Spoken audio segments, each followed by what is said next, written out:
Hello everyone and welcome back to another book review. Today I am going to be reviewing Flash Fiction International. This is a collection of flash fiction from around the world. I've seen this in my library shelves for years at this point and I just never picked it up. So I decided to pick it up because I figured it would be a good book to start the year off with. I did initially pick this book up because I thought to myself, if it's flash fiction, which are stories that range from like a paragraph to max of 2 pages, I can just read 1 or 2 an evening. It's not a large commitment and there's a lot of natural stopping points. But what wound up happening is I read this entire book in one sitting because it was so well edited and so well put together that the stories were all of such high quality that I didn't want to stop reading. So it is 80 stories and they come from a variety of countries, and it is just an anthology, so it's one right after the other. You have the title, the country, the author, and then if the work is translated, let me see if I can find one that's translated, the translation will be attributed to the person who did the translating at the bottom of the story. Again, it is flash fiction, so it is very, very short, but I think the brevity really helps showcase the talent that is present because of how much of a story can be told or how much of a world you can be transported to in such a short period of time.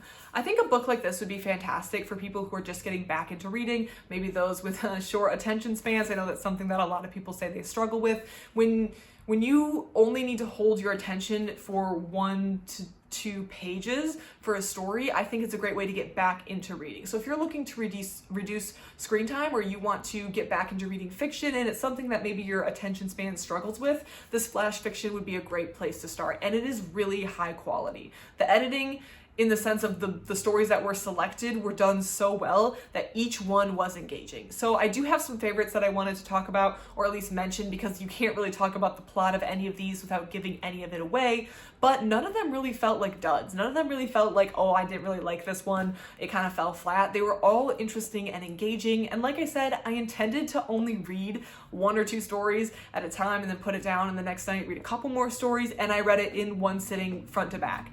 So very good, very, very enjoyable.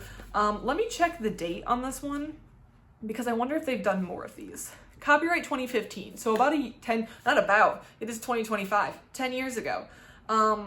So yeah, I'm intrigued to know if they put out any other books because I would love to. All of my favorites were clumped around the middle. I don't know if that was intentional. The first was Night Drive by Ruben Fonseca. This was from Brazil. This one is, wow, a long one. You have to flip the page to get to the end. My next favorite one is The Vending Machine at the End of the World by Josephine Rowe. This one was probably my favorite. And the third one is My Brother at the Canadian Border by Sholeh Volpe.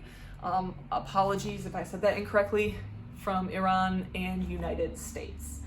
Again, it's just quite literally 1 page. I will not be discussing the plot because the plot is so thin, or that makes it sound like these aren't deep stories, but they're so such a short story in being flash fiction that I don't want to talk about it to spoil the delight of you enjoying these stories. But this was a really fun collection and I am surprised that I waited so long. So if you have been eyeing this or you want to try out flash fiction, check out Flash Fiction International because this book was really enjoyable and I had a great time reading. Please let me know what you thought in the comment section down below. Thank you so much for watching and I hope you have a great rest of your day.